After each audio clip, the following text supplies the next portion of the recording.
नमस्कार, आप देख रहे हैं 4 PM और मैं हूं आपके साथ निधि तिवारी। आज हम बात करेंगे उस कहानी की जो भारत में दबा दी गई लेकिन दुनिया में सुर्खियों में चढ़ गई। यानी उस विरोध प्रदर्शन की जिसने भारत की सड़कों से लेकर दुनिया के अखबारों तक अपनी गूंज छोड़ी, लेकिन भारत के ही न्यूज चैनल्स पर मानो वो अस्तित्व में ही नहीं था।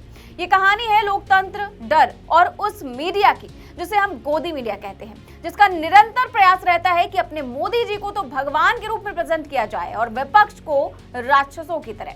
अगर विदेश के किसी अखबार के किसी कोने में मोदी जी का बस नाम भर छप जाए तो वो विदेशों में डंका बजाती है, और अगर उसी जगह पर विपक्ष का नाम कहीं आ जाए तो उसको विदेशी दुश्मनों का टूल किट बताया जाता है।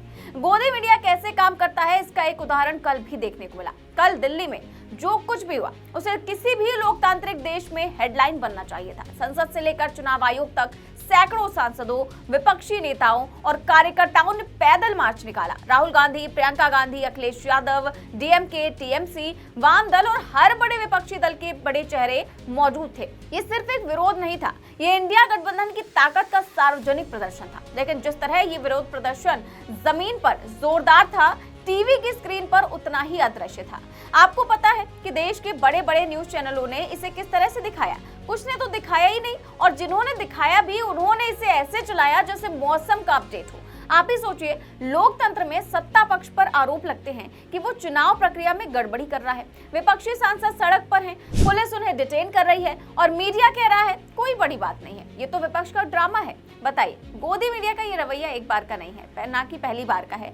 यही वो मीडिया है जिसने किसानों के आंदोलन को खालिस्तानी एजेंडा कहकर बदनाम किया, जिसने मणिपुर की हिंसा पर आंखें मूंद ली, जिसने बेरोजगारी और महंगाई पर बोलना ही बंद कर दिया और अब विपक्ष के इस मार्च को भी अपने न्यूज बुलेटिन से गायब कर दिया। लेकिन कहानी में ट्विस्ट तब आया जब जो मोदी जी के गोदी एंकर नहीं कर पाए वो इंटरनेशनल मीडिया ने कर दिखाया। जिस गोदी मीडिया ने इंडिया गठबंधन के मार्च का एक तरह से अघोषित बॉयकॉट कर दिया, उस मार्च को इंटरनेशनल मीडिया ने ऐसे छापा जिससे राहुल गांधी और इंडिया ब्लॉक की खबर ने दुनिया के कोने कोने में सुर्खियां बटोर ली।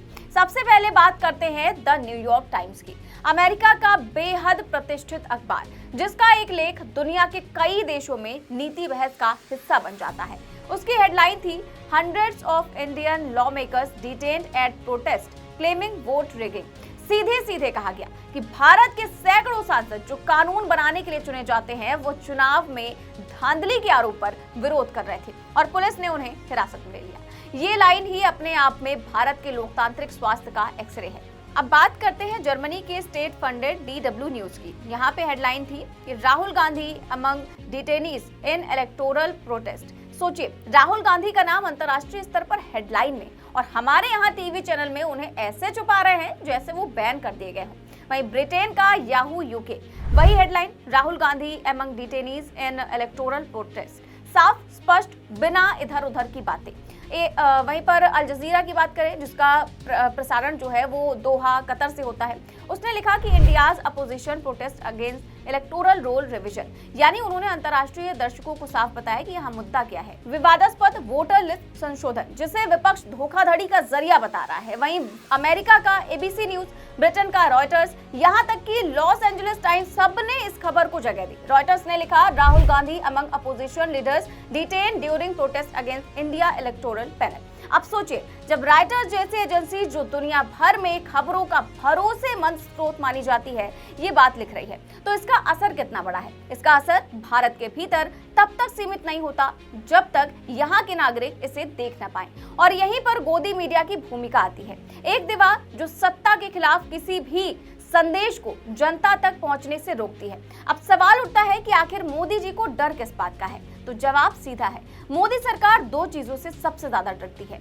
एक चुनाव हारने से और दूसरा अंतरराष्ट्रीय मंच पर बनाई गई विश्व गुरु की चमकदार छवि पर बट्टा लगने से। और कल का प्रदर्शन इन दोनों पर चोट कर गया।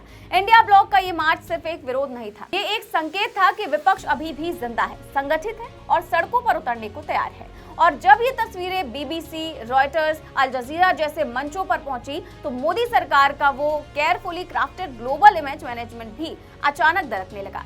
वैसे ये पहली बार नहीं है जब अंतर्राष्ट्रीय मीडिया ने भारत की राजनीति में विपक्ष की आवाज को जगह दी हो और हमारे अपने चैनलों ने उसे दबाया हो। याद कीजिए 2020 का किसान आंदोलन, जब CNN, BBC और द गार्डियन ने फ्रंट पेज पर किसानों की कहानी छापी, लेकिन यहाँ के टीवी चैनल ट्रैक्टर परेड में हिंसा के फ्रेम से बाहर नहीं निकले। यह मणिपुर हिंसा के टाइम गोदी मीडिया ने हफ्तों तक कोई प्राइम टाइम बहस तक नहीं की। गोदी मीडिया का पैटर्न साफ है, अगर खबर सरकार के पक्ष में है तो दिन रात चलाई जाएगी, ग्राफिक्स बनेंगे, एंकर चिल्लाते चिल्लाते गला बैठा लेंगे। लेकिन अगर वही खबर विपक्ष के पक्ष में है तो या तो उसे छोटा कर देंगे या फिर पूरा ही गायब। और अगर वो खबर अंतर्राष्ट्रीय स्तर पर मोदी जी की इमेज को चोट पहुंचा सकती है तो उसे न्यूज का एंटी फिल्टर लगाकर बाहर फेंक देंगे। लेकिन दिलचस्प बात और ये है कि कल का प्रदर्शन सोशल मीडिया पर हर जगह था। ट्विटर, इंस्टाग्राम, फेसबुक, हर जगह तस्वीरें, वीडियो, लाइव अपडेट्स। इसका सीधा मतलब है कि लोग अब सिर्फ टीवी चैनलों पर भरोसा नहीं कर रहे हैं, बल्कि वो अपने फोन से दुनिया देख रहे हैं। और यहीं पर मोदी सरकार के लिए सबसे बड़ा खतरा है। जब जनता को बिना सेंसर की सच्चाई मिलने लगती है तो सरकारी PR का जादू काम करना बंद कर देता है। अब जरा सोचिए, अगर कल यही मार्च बीजेपी के नेताओं ने किया होता तो हेडलाइन कैसी होती? लोकतंत्र की रक्षा में निकले मोदी जी, देश में बदलाव का बिगुल, PM का विजन, जनता का मिशन। और अगर राहुल गांधी ने सिर्फ बारिश में छाता पकड़ा होता तो वही चैनल कहते, देखिए राहुल गांधी के पास कोई ठोस मुद्दा नहीं है, बस छाता पकड़कर घूम रहे हैं। यही है दोहरे मापदंड की पराकाष्ठा। कल का दिन एक आईना था। एक तरफ घर के भीतर की मीडिया जो सत्ता के डर से लोकतंत्र की खबरों को निगल जाती है, और दूसरी तरफ दुनिया के अखबार जो बिना डर के सच्चाई छापते हैं। मोदी सरकार ने दुनिया में एक छवि बनाई है, भारत लोकतंत्र का हीरो। लेकिन कल का दिन दिखाता है कि असलियत अलग है। जब विपक्ष चुनाव आयोग से सवाल पूछता है तो उन्हें सड़क से उठाकर पुलिस की वैन में भर दिया जाता है। एक टाइम था जब बाहुबली चुनाव लूट लिया करते थे, लेकिन अब चुनाव आयोग खुद ही बाहुबली बनकर पुलिस बुला रहा है। और यहाँ की मीडिया या तो आंखें मूंद लेती है या सत्ता के स्क्रिप्ट को पढ़ती है। कल का दिन हमें ये सबक देता है कि लोकतंत्र की सच्चाई को जितना दबाओगे उतनी तेजी से वो बाहर निकलेगी। राहुल गांधी और इंडिया ब्लॉक की आवाज को जितना रोकोगे, दुनिया के अखबार उतना ही जोर से उसे हेडलाइन बनाएंगे। और जनता की आंखों पर पर्दा डालोगे तो सोशल मीडिया वो पर्दा फाड़ देगा। लोकतंत्र भाषणों और जुमलों से नहीं, बल्कि सच्चाई दिखाने और सुनने की हिम्मत से चलता है। और ये हिम्मत कल हमारे अपने चैनलों में तो नहीं, बल्कि दुनिया के न्यूज रूम में दिखाई दी। इस पूरे मामले को लेकर आपकी क्या राय है, हमें कमेंट बॉक्स में जरूर बताएं। चैनल को सब्सक्राइब भी करें और ज्वाइन भी करें। नमस्कार।